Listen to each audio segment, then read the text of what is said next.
Good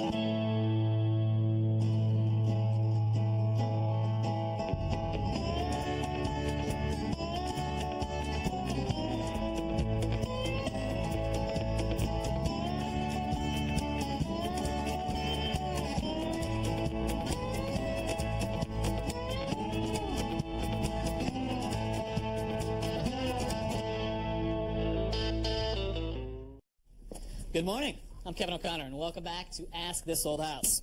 We've got some great information for you today. The most common way for homeowners to heat their homes is with a forced hot air system. And one complaint we hear quite often is that those systems have a tendency to blow dust all throughout the house. So the first line of defense between you and that dust is a filter. Now, there are all sorts of them on the market. So Richard Tuthui is going to walk us through the options from some of the most basic to a very high-tech solution. Roger Cook is also going to be working with a homeowner and some bricks. He's going to turn that homeowner into a skilled mason, and they're going to tear up a tired old brick path, and they're going to turn it into a glorious brick walkway. You will not believe the transformation. And Tommy, you're working with a pretty common material right here, a laminate countertop. Right, Kevin. It's probably the most used countertop out there. There's a lot of different choices. It's relatively inexpensive. However, they can get damaged. All right, so we're going to take a couple here that have been damaged, and you're going to show us how we can repair them. And this has got to be pretty common. Yeah, this is a chip. Maybe you dropped a glass or dish from an upper cabinet or a knife on it. I know exactly how to fix this. Do you? Oh, yeah. How's that? That works for me. All right. But there are ways. They actually make fillers that you can blend together and try to match the color. I got to say, I've never really had great luck with them. You're probably always going to know there's a patch there. You'll know it's a patch. Okay. Say you've taken a hot pan off of the oven or the stove and you put it on there and you burned your countertop. Yep, you got a burn here, and it also can bubble up like that. That's right. And what are we going to do about this? This is not going to work, is it? That's definitely not going to work. So you can replace the countertop, or you can put in here's a countertop here, for example, that had a damage to it. I've cut a hole in it to remove the damaged section, and you can buy a cutting board that drops in. You can place it over the damage. So this is just a shallow stainless steel tray. Right, it's fastest from below. And it is a two-part system where you've actually got a solid surface cutting board right on top. Now you can do all your cutting on it, and you save the countertop. That's pretty clever, and it's a heck of a lot easier than replacing the whole countertop. And it's a lot cheaper. Let me show you another problem that's pretty common. What's wrong with this one? Well, there's no damage on the top, but let's say you've got an edge that's broken free. Well, that happens quite a bit, doesn't it? It does. Well, this edge isn't cracked or anything, so we can actually reattach it. First thing I want to do is clean it behind, make sure there's no debris. Pass me that hot iron over there. Okay. And we can actually reattach this without any glue, adding any glue, by placing a hot iron on it. Wait, so what's actually going to cause it to stick if you're not adding glue? The heat will reactivate the contact cement. Oh, so the cement is actually there? That's right. So after a few seconds, remove the iron and see if it's stuck. Yep, the piece is back on. Boy, that was really simple. And now, if you're not so lucky and that glue does not re-stick? Well, then you have to apply some new contact cement, both to the back of the piece of laminate and the edge of the countertop, but you want to apply it sparingly because you don't want to get a buildup between the two. Okay, so we don't want to actually see any of that buildup of the glue. Right. Now, suppose you have a piece of laminate and the edge is actually missing or broken right off, and you don't have that piece. Okay. All right? So now what you want to do is you could go buy a sheet to match it and put that in, but that's a 4x8 sheet. It can be expensive. So a whole sheet just to replace this one little piece? Right. Doesn't make sense. And you have difficulty matching this. So where do you find a piece that would be a perfect match without having to buy a huge sheet? I would look at the kitchen and see if there's some place that I can steal one. Usually beside a refrigerator or a stove. So if it was a refrigerator or a stove right here, I'd pull it out. I would then steal a piece of this edge, cut it off, and put it over here. So you would never see this because it's up against the stove, but how are we actually going to get this off of the side? At first I measure the piece I need, let's say about 8 inches. Okay. I take a sharp utility knife and a square. I mark 8 inches. Got that? All right. Now I just take my square and I make a series of cuts lightly. I don't want to cut it all at once because I don't want to chip the edge. I have to keep. You are going to go through the entire material. I'm going to go almost through it. So just through it? Just through it, yeah. All right, but once you've actually scored that and gone through the material, how are we going to pop this off, and how are we going to do it without breaking it? We're going to reactivate the glue with the iron. So pass me the iron. Man, the things you can do with an iron. That's right. Just hold it on it, work it back and forth because I want to heat up that whole little piece. Just keep moving it back and forth because you want to heat up the piece evenly. Now you want to remove the iron every now and then to see if the piece is starting to come because you don't want to overheat it. You could add it. Looks like it's getting there. Yeah, I think it's just about ready. There it is. Wow. That's just all right, now we're going to snap it off. There you go. Wow, that is remarkable. Okay, hold that iron. Now what I'm going to do is I'm going to turn the piece around, so we can see what we're going to do here. It's a little hot. Watch it. That's right. All right, now, I'm going to take this piece. I'm going to hold it right here in the edge where it goes, drop it on, and take my utility knife and follow this edge, again, making multiple passes. So sort of a perfect template. That's right. And I bet you we're going to use this iron again to get that little piece off, right? I think you're getting the hang of it, Kevin. Do you do windows too? No. Now heat up that little piece. Now hold the iron flat. That's right. You don't have to move it on that little piece because we only have the little piece that we want to heat. You're moving it when you want to heat up a longer piece. All right, let's see what it looks like. Oh, look at that. Pops right off. Okay, be careful not to chip it. Now we take the piece that we took from the other side, put it right in there, and iron it back in, and we're all patched up. Well, that is a nice match, Tom, and all with an iron. Hey, do you sew as well? Actually, I do. I'm not surprised. So here's the problem. We moved into the house about 1.5 years ago. It's a beautiful piece of land, but we've got this brick walkway that, a couple things. It's pretty narrow, you can see that, and it looks like over time the bricks have really sunk quite a bit. Well, let's take a look up here by the door. Obviously, they've sunk right down here. They're below the door. Now, we have a pattern, which is just a straight line coming out, and then it changes to a pattern 2/1. Yeah, is that a problem? No, it's not. Nothing wrong with the pattern or the brick, but it's these gaps in between the brick.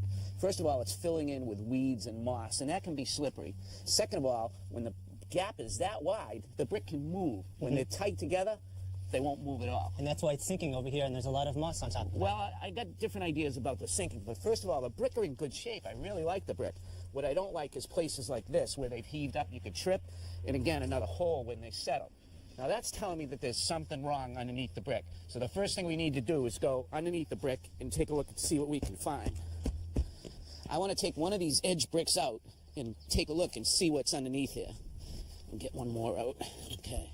Now, look at that. Sand and loam. Neither of which make a good base for a walkway. So that's why it's sinking. That's right. Now I have good news and bad news for you. The good news is the brick are in good shape and we can reuse those. What's the bad news? The bad news is we have to take up all the brick and dig out all that sand and install a proper base under your walkway. That sounds like a lot of work. It is a lot of work, but the walkway is only as good as the base it sits on. So let's get to work. All right. All right, it's all going to start with removing the bricks. And these bricks are going to come up pretty easy. You can see there's nothing behind them but topsoil, so they're not held in place at all. Now, every brick you take off, I want you to keep it back about 2 feet, keep them nice and tight and straight. We can get at them easier when we go to put them back in. So what makes sand such a bad base? It never packs up hard. I mean, look at this. I can just take my finger and scratch all the way down through it. It never packs up and fully supports the brick. Well, these brick are coming out pretty quickly, and I'll finish this end up. Why don't you start loading that sand in the wheelbarrow?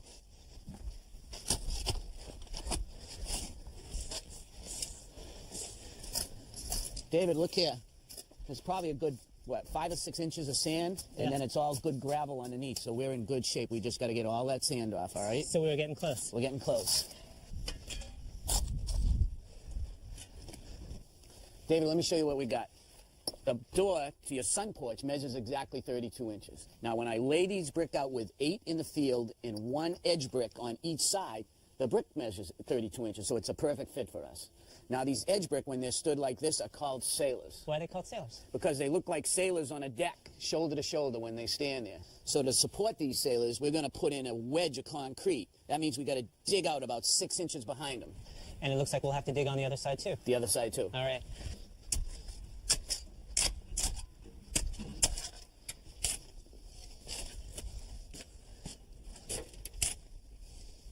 Now let me show you what we're doing. We have a new line here. That's this orange line, and that's the grade line. When our first brick is set, it wants to be right at the bottom of the door, and you can see it matches up with that string line. Now, as the line runs down, it drops 1/4 of an inch per foot. That's going to allow the water to run off and out. That's the pitch. That's right. Now, if you come down here to our grade line and we hold the brick up here, you can see we have quite a void underneath it where we took out all the sand. And to fill that void in, I'm going to use pack.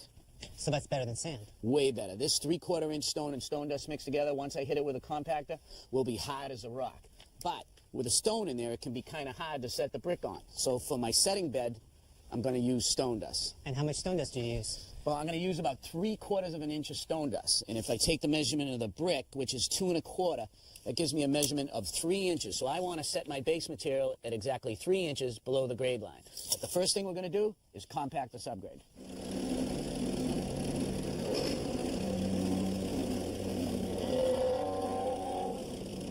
Now we're ready for the pack material. How do you want me to spread it out? Just level it out. We're going for 2 or 3 inches. That's all. I'm not looking for anything special. I just don't want it thicker than 3 inches because then the compactor won't pack it.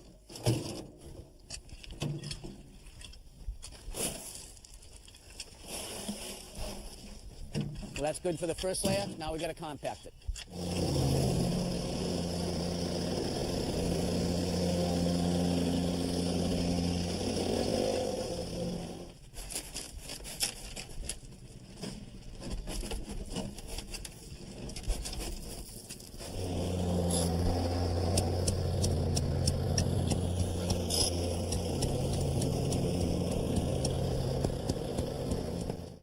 Dave, take a look at this. If I hold the brick up to the orange line, which is our grade line, you can see we have room underneath here for our 3/4 of an inch of stone dust, our setting bed.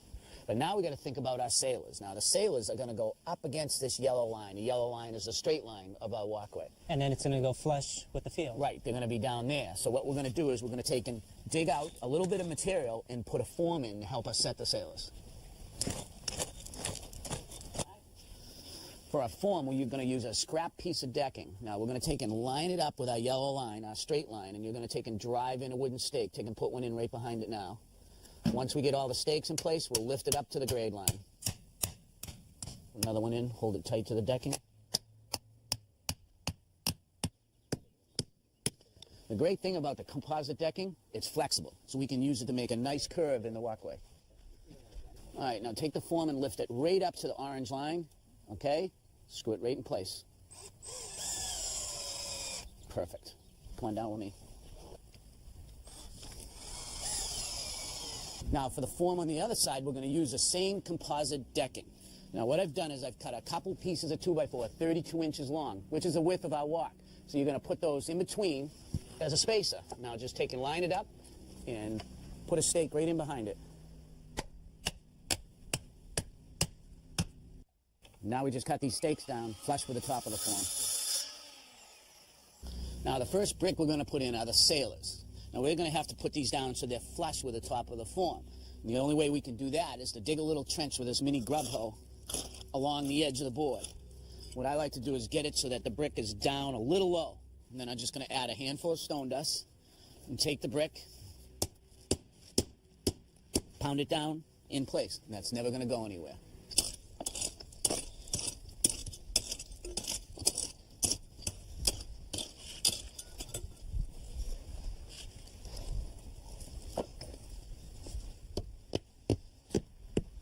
How are we doing, Roger?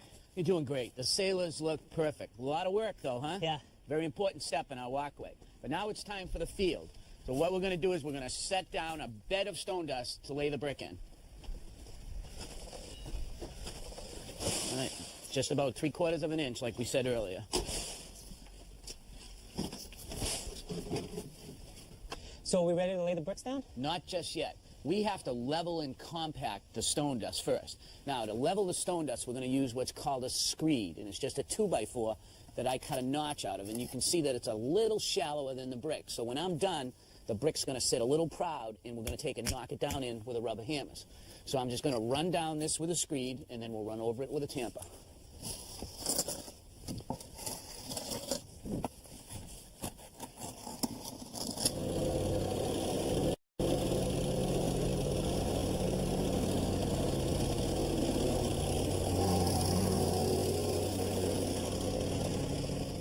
All right, now we're ready for our last layer of stone dust. I'm going to take and shovel this off for you, and I'm going to have you screed off. And this time you got to do a really good job because our brick are going right on top of this.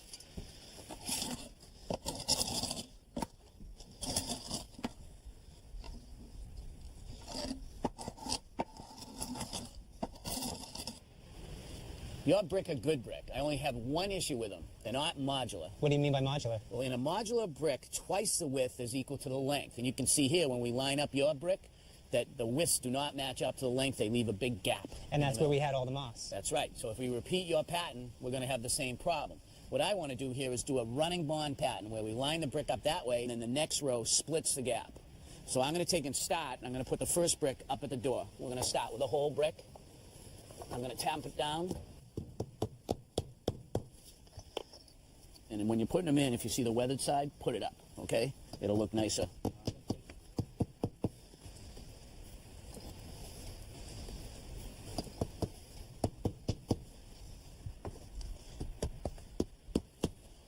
What I did to keep the running bond pattern is the second row started with a half a brick, and now every one I put in is going to split the gap as we go down.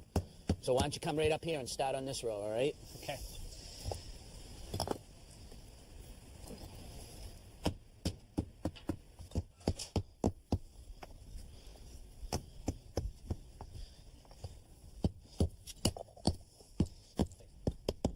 Roger, it is looking good. Yeah, it's coming along, but now we're getting into the challenging part. We've got this curve that we have to take care of with some smaller pieces, because if I put a big piece in like that, look at the gap I would end up leaving. So by using some of our smaller pieces on site, we're going to set them in. It's going to help our bond, and then we'll put one more in.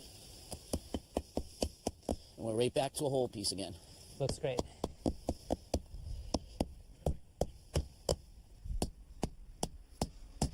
Well, those are the last two, Roger.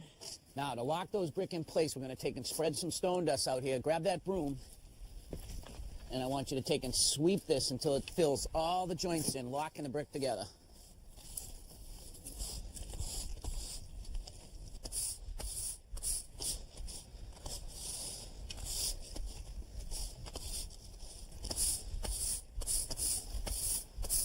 David, these sailors lock the whole walk together. So to keep them from moving, I'm going to put in a wedge of concrete to hold them in place. And I'm just going to take my hand trowel and shape it into a wedge against the brick. These bricks are not going to go anywhere. Well, now all we have to do is finish the concrete all the way around the edge, and you have yourself a proper walkway. I'll say, just a few hours ago, the bricks were buckled, there were weeds coming up. This is just amazing. Thank you so much. Oh, it was my pleasure. Richard, you promised to set us straight on air filtration. What do you have for us? Well, the most popular way that people heat or cool in North America is with a forced air system. The way that system works is it has a return air that comes back from the building. The air comes down to the base of the unit that has a blower in it. It pushes air up across the furnace section. That might be gas, it might be oil, maybe a heat pump. Right. The air also can go across a cooling coil where the air is cooled, and then the air is pushed out through ducts and registers. You've described my exact system. Right. Well, what can happen with these type of systems is we can take the allergens, the dust mites, the pet dander that's in a house and bring it back and then push it right back into the building, and that's not good for you or for the furnace. All right, so two compelling reasons to have a good filter, but there are so many options out there. Any suggestions? Before you go out to the aisle, first of all, there is particular sizes. Before you go, you should look at what you've got on your house. This would be the size 16 by 25 inches by 1 inch thick. Right. Okay. Well, basic filtration is this. And I will tell you, this is so basic that if you can see through this filter, it's not worth anything. Just don't do it. And people buy them because they're so cheap, but they really don't filter anything out. I mean, these things are probably less than $1 each, I think. Absolutely. All right, so no good there. So what I'd like to see you go is to a larger surface area. And so these are pleated filters. And what you can see with the pleats, there's more surface area to filter the air inside here. Because it's folded, and I guess if we unfolded this filter, it would actually be bigger than this Right, rectangle. it would be way out here, but it fits in this frame that we're talking about. More surface area. All right. Now, a step up from this is another pleated filter, but what they've done is they've applied an electrostatic charge to this, and it makes the dirt particles stick to this filter medium. So that's going to grab more of that particulate matter and do more filtering. That's right. It's a little more pleated. You can see how much more dense the pleating is. Sure, But absolutely. sooner or later, these will get clogged, and they can really get dirty. Yeah, we got one right here, actually. That's kind of nasty. This isn't from your house, No, is it's it? not. I mean, But look at this all is that. the type of thing that you really have to make sure you maintain this, because if you don't, it's going to make the equipment work harder, and you can actually have the air conditioning freeze if it doesn't have enough air coming back through the unit. Certainly not good for your system. And maintenance in this case is really throwing them out because these are disposable. That's right. So, and if you get sick of disposing them, you can also look at this. This is a reusable electrostatic filter. The same electrostatic charge is applied. And when it gets dirty, you take it out, wash it with a hose, and then put it right back in. Okay, so if I hear you correctly, it sounds like you're suggesting always go pleated and always opt for electrostatic charge That's filter. right. But if you're really thinking about high levels of filtration, I really want to talk to you about some of these units over here. These would be professionally installed. This would go down at the furnace unit, right where the return air comes back. Sure. And look at the size of this pleating. There's Yeah. so much surface area in here that you're going to get high levels of filtration. It'll last a long time. So very deeply. And what is the difference between the unit you're looking at right there and this unit out front? This is an electronic air cleaner. And so what happens is an electric charge in here applied to these plates. Here, I'll take that. Okay? Thanks. And so when the air goes across these plates, the electric charge makes it attractant to the particles, and they stick right on these plates. And you've told us before that we can put that in a dishwasher and clean it. Right. This comes out, goes into the dishwasher, and you clean it. All right, Richard. Well, thank you for setting us straight on air filtration. All right. Hey, you guys missed it. Richard was clearing the air. Really? He's usually clearing a room. That's bad. Well, nice job with the laminate, and Roger, great job turning a homeowner into a professional mason. Big or small, we do it all. Sure. All right, well, we'd love to hear from you, so keep your letters and your emails coming. Until next time, I'm Kevin O'Connor I'm Richard Thuy. I'm Roger Cook. And I'm Tom Silva. for Ask This Old House. Hey, have you seen this guy with an iron? If you have a question about your house or a tip you'd like to share, please let us know. Visit our website, pbs.org, for expert advice, step-by-step videos, and much more.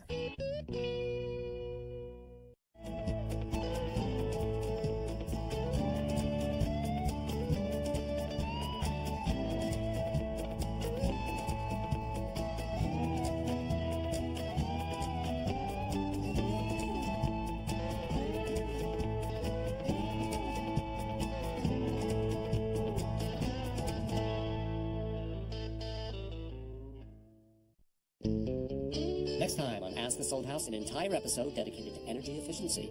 And Tommy meets one of his biggest fans. That's next time on Ask This Old House.